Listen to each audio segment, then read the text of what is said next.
Assalamualaikum warahmatullahi wabarakatuh. Kembali lagi bersama saya Firman Ramdhani, psikolog di Mind and Brain Indonesia.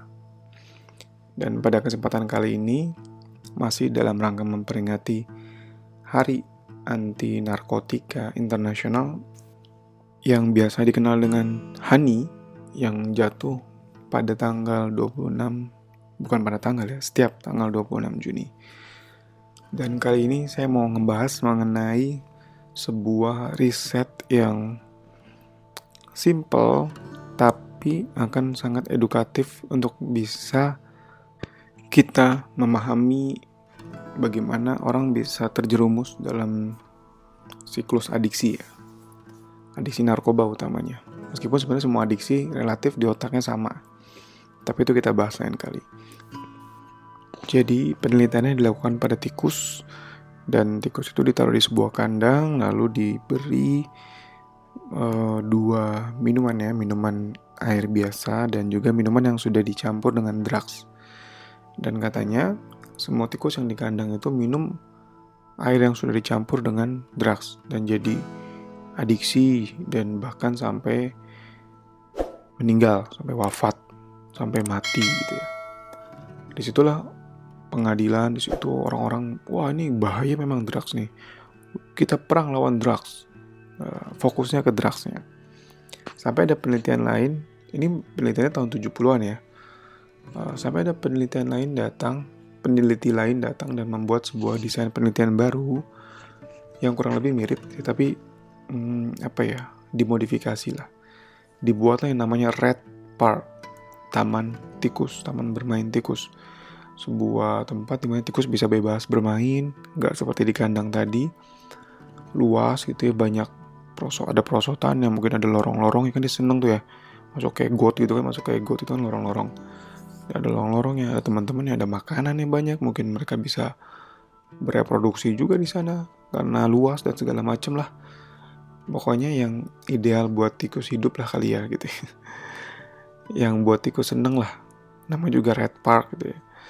Nah di situ dikasih juga tuh air yang sama, air yang biasa sama air yang sudah dicampur dengan drugs. Di situ nggak ada tikus yang minum air yang dicampur sama drugs, nggak ada. Semuanya minum air yang biasa. Di situ kita bisa nangkep clue bahwa ketika tikus itu mendapatkan lingkungan yang memang sesuai sama dia, yang memang istilahnya, yang menyenangkan,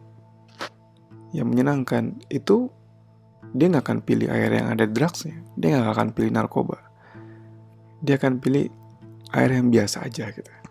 Tapi ketika dia di kandang, terkurung, stres, dia merasa nggak nyaman, dia merasa tertekan, dia pilih air yang ada narkobanya. Kenapa? Karena ketika minum air yang ada drugsnya, efeknya kurang lebih sama ketika manusia konsumsi drugs. Bisa menimbulkan rasa euforia, rasa pleasure ya, bahasanya pleasure. Kalau dari si Nida bilangnya pleasure feelings yang intense, yang diikuti nanti dengan berbagai macam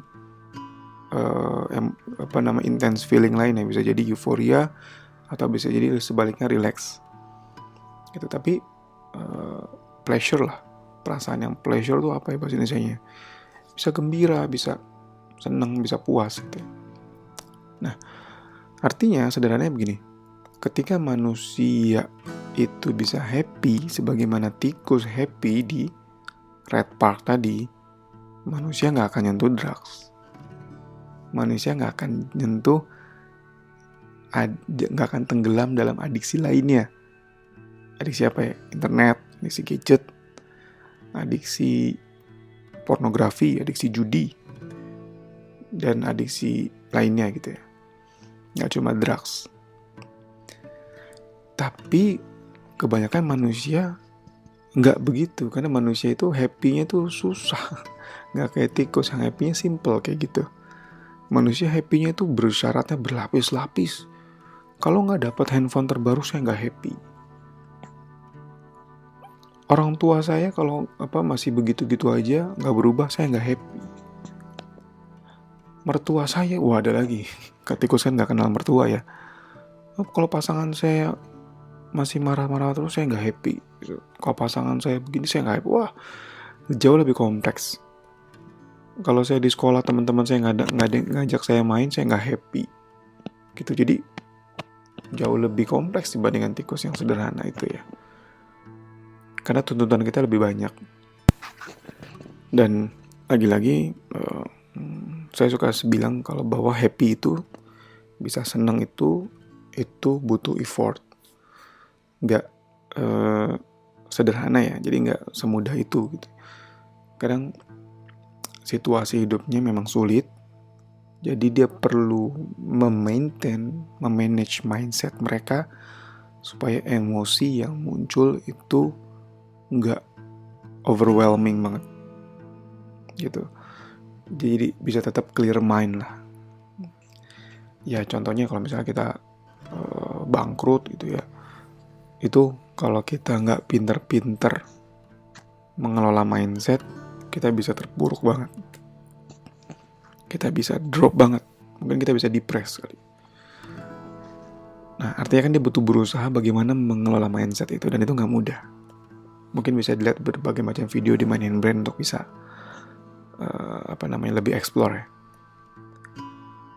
Dan kalau kita elaborasi lagi, artinya dalam penanganan adiksi yang kita perlu fokuskan adalah bagaimana, utamanya nih ya, bagaimana si individu, si orang itu bisa happy. Dia bisa berfungsi sebagaimana manusia pada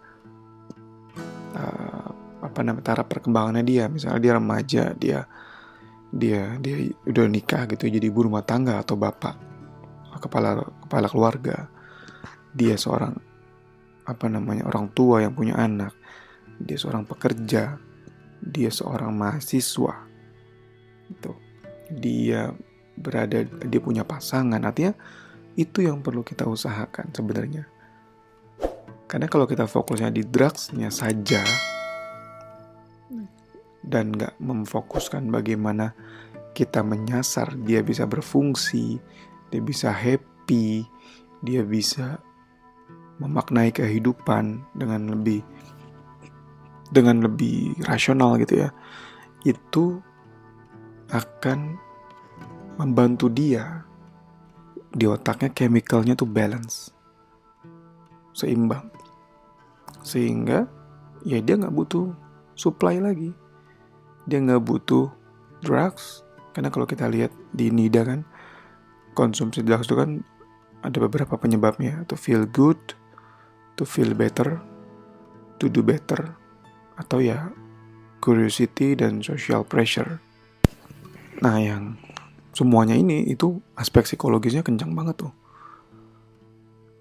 Ketika dia merasa tekanan lingkungan begitu berat, dia harus memenuhi tekanan lingkungan tersebut. Dia gak bisa menerima bahwa dia punya kelemahan, kekurangan, keterbatasan. Itu rasanya sangat gak nyaman banget. Dia butuh to feel good. Dia butuh to do better. Dia butuh to feel better karena rasa cemas, rasa stresnya. Dia butuh untuk ngadepin social pressure. Dia gak bisa kontrol rasa gak nyaman itu gitu. Karena lagi-lagi buat manusia, syarat buat bahagia itu banyak banget, gak seperti tikus yang gampang tadi ya. So mungkin ini jadi gambaran kita. Mungkin ada anggota keluarga kita yang memang punya terimbas dengan adiksi gitu ya. Sebenarnya ini berlaku juga gak cuma di adiksi drugs, tapi di adiksi yang lain juga. Jangan hanya fokus sama zatnya, sama perilaku adiksinya. Kita juga fokus bagaimana dia bisa berfungsi tadi. Bagaimana dia bisa ngadapin tantangan hidup dia.